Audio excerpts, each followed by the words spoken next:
Welcome to Learn Jazz Bass with Matt Rubicki. I'm glad that you're here. Had a recent question about making a video about ballads, so here it is. Here's some thoughts. There are some things I hope that are new to you to consider, a few things here and there. The one thing about the ballads is that it is a microcosm, I think, of all the things we deal with in the music. Things like a balance of forward motion, but also staying grounded and rooted. Things like staying out of the way when it's not your turn to be in the way, but also finding spots and listening for spots where we can make interesting statements. It is about the foundational aspect, the function of what the bass does, with also providing interest. So we're reinforcing the harmony, but we want to also be looking for moments to keep the song interesting, especially a ballad, which has the danger of becoming heavy or boring, depending on who you're playing with and what we're doing too. So there's also the opportunity to consider, when we're making interesting statements, being in logical musical places, at the end of a bar, at the end of 4 bars, at the end of 8 bars, at the end of the form, and so on and so forth. So those kinds of things apply no matter what the tempo is when we're playing this music. Listening for others, moving forward but staying grounded, functional but also interesting. Playing a ballad is a balance of stillness and activity that can take a minute to dial in if you're not used to it. And it can also be harder for those of us who are young to embrace the stillness, embrace the patience, embrace the time. That's why many folks say, and it's absolutely true, that sometimes it is much harder to play at a slow tempo than at a fast tempo. If it's too still, if there's not enough movement, it can feel heavy and weighted down. And if it's too busy, we can take away from that meditative, thoughtful, romantic quality of the tune.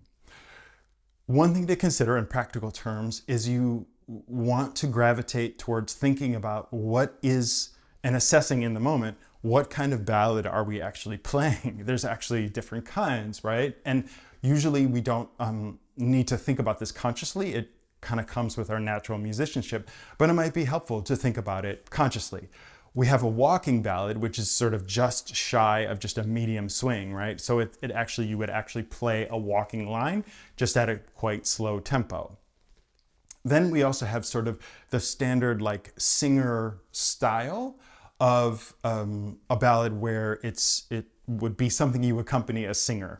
Let's take a listen to 3 of the greats, Ray Brown, Paul Chambers, Ron Carter, playing ballads. Here's Ray Brown on a tune called Don't Blame Me, and this is in this very sort of singer style. This is sort of straight down the middle, good balance and activity. Take a listen.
common problem for us playing ballads when we're starting out is that we don't have enough activity.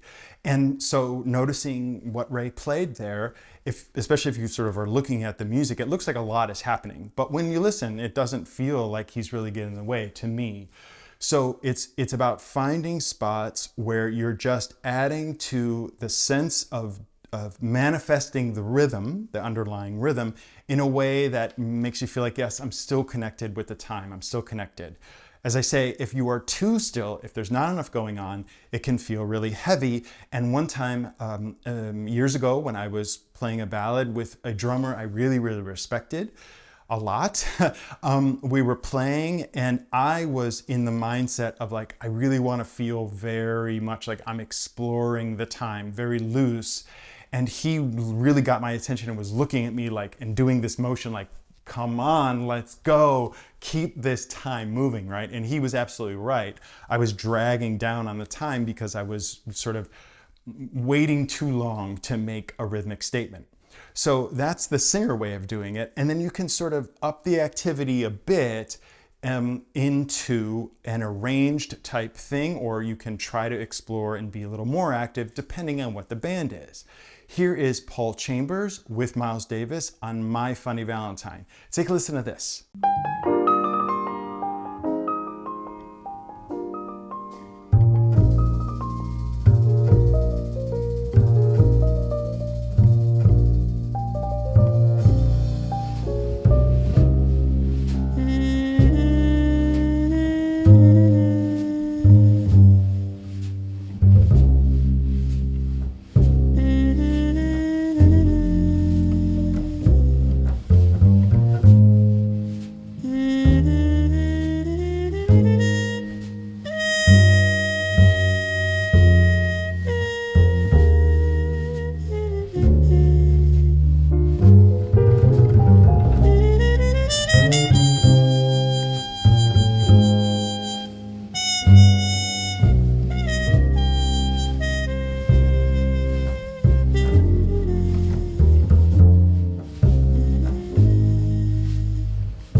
So you'll notice this, a couple things. One, there is a little more sort of risks being taken by Paul in his extra statements, in his fills. They have a double time feel in the bridge, and then it also goes into the beginning of the solo that we heard at the end of the chorus. So I wanted to make a comment. So we have this sort of arranged thing. It sort of feels a bit more like there's a communication in the instrumentalists as opposed to the rhythm section backing up a singer or a horn player. There's a little bit more democracy between everyone having a moment to say a statement.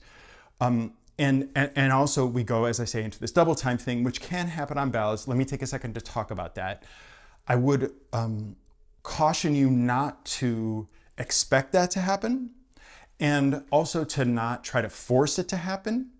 And also to be aware, if you're playing with a rhythm section often, a drummer, often, who always goes to a 2-feel in a ballad, see if there is a kind way to talk about some variety with that idea. In other words, explore not going to 2-feels and really sitting in that slower tempo, that meditative, thoughtful place, and trying to explore that rather than shoehorning in a double time feel just because we don't know what else to do.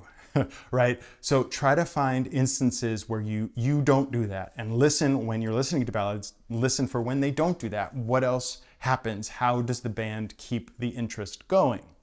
The other sort of way that you can go the other direction, and what I was trying to do when I was sort of chastised by the drummer, was this very loose sense of time, much more experimental with the sound and so on and so forth. And I think that's really beautifully exemplified by Ron Carter with Miles Davis again on My Funny Valentine again, but this is a later recording, of course. So take a listen to a chorus of Ron Carter on My Funny Valentine.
So there's more happening there. There's also, that's the context of the song is meant to be this exploration, right? So you don't want to necessarily connect a walking ballad with this thing, right? So that's what I'm saying about making a distinction about what am I actually playing? Am I backing up a singer where you want to stay out of their way, or the horn player where you're just in the background? Am I having a conversation, you know, but keeping the time and having a sense of sort of a slow dance?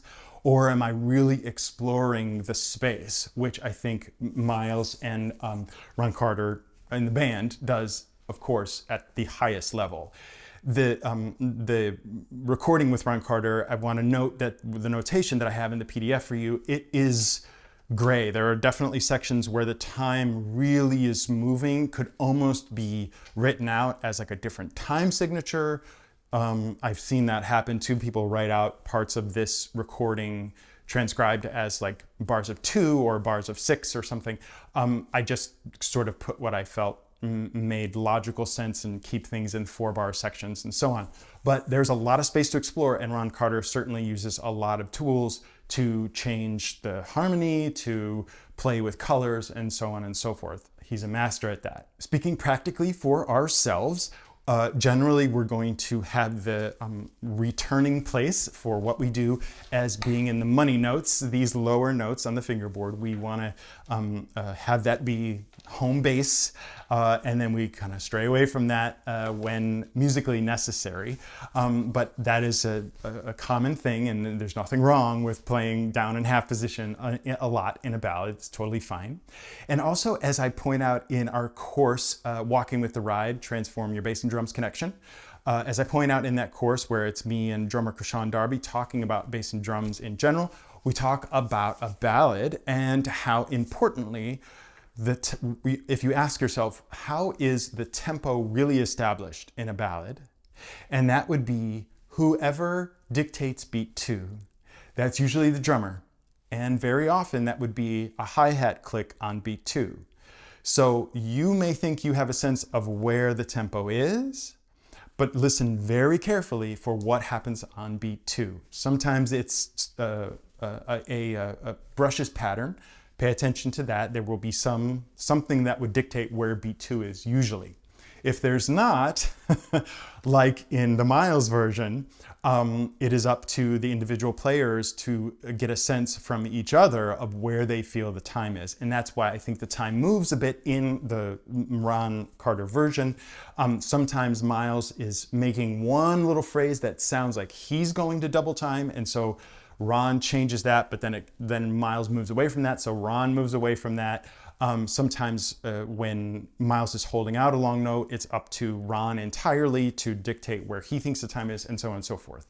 So it's a collaboration as to where the tempo actually is. We all know we're not metronomes and we make mistakes and so on and so forth, so the best trick is to listen to each other for beat 2. Now very, very slow tempos, like actually having time, the rhythm sections all playing together, but it is extremely slow, is a different level of difficult and is a really fun challenge for those of us in the intermediate and later stages of being able to play. There's one recording I go back to a lot. I know that there's a Betty Carter recording that is very, very, very slow, and I can't remember the exact cut. If you know what I'm talking about, please let me know in the comments. The one I'm thinking of is Eric Reed has an arrangement of the tune Pure Imagination that is so dead slow, but they do it so well. It's a really interesting listen and a fun challenge, as I said. In that, and in any time that we're having trouble keeping the slow tempos together, be sure that you are able to integrate and be able to feel the subdivisions of the quarter note. That's going to help tremendously, especially when you're playing half notes. So if the tempo is 1, 2, 3, 4, triplet, triplet, triplet, triplet, triplet, triplet, triplet, triplet, triplet. Like I'm feeling that. I've done that a lot. So you're going to think that. You can even say it to yourself if you really need to. But having those subdivisions is extremely helpful. You'll also notice too that there's a play in in both the versions of My Funny Valentine, there's a play in a ballad between straight feel and some kind of swing feel. When it goes to double time feel, it's usually almost always swung, I think generally speaking, but like at the slower tempo, when you're adding an 8th note, when you're adding a triplet, when you're adding 16th notes, there is actually variety in whether it's straight or swung, and that depends on the context, it depends on the moment, it depends on what you want to do and how your musicianship informs you to what to do. There's no hard and fast rule, and you won't even notice it unless you're listening for it. In fact, when you listen to the masters, they're moving from straight to swing many times, and we don't even notice it because it's just the musical thing to do. Of course, a great benefit of the ballad is that we have actual time to think about these things, like clock time, right? There's actually more processing brain space for us to consider what kind of colors we want to add, listening to the other players that we're connecting well, what note choices are we going to make? There's more time to do that. Giving time to think about, am I coming to the end of a section? Do I feel like this needs something, and so on and so forth. So I would hope and encourage you and invite you to think about ballads as a good thing, like something you want to do, because it gives you a great platform to explore general musical ideas that apply to any tune, but it gives us more time. So it's a little breathing room, which is definitely helpful. As you probably know already, this is a great opportunity at the end of a tune. The cliche thing to do is to play with the bow, to play long notes at the end of the tune. It's something many of the greats did, and it's a great opportunity to do it. I do it often, and I encourage you to do it too. Also, lastly, I want to point out that this feel in a ballad is generally a two feel, essentially. And playing a ballad feel, which is generally a two feel, informs medium tempo two feel and vice versa. Like getting good at one helps the other. So try to get good at both and you should benefit for sure. Thanks for joining me as always. I hope that it was helpful. Remember to look for the link for the PDF below. And remember, straight ahead and strive for tone.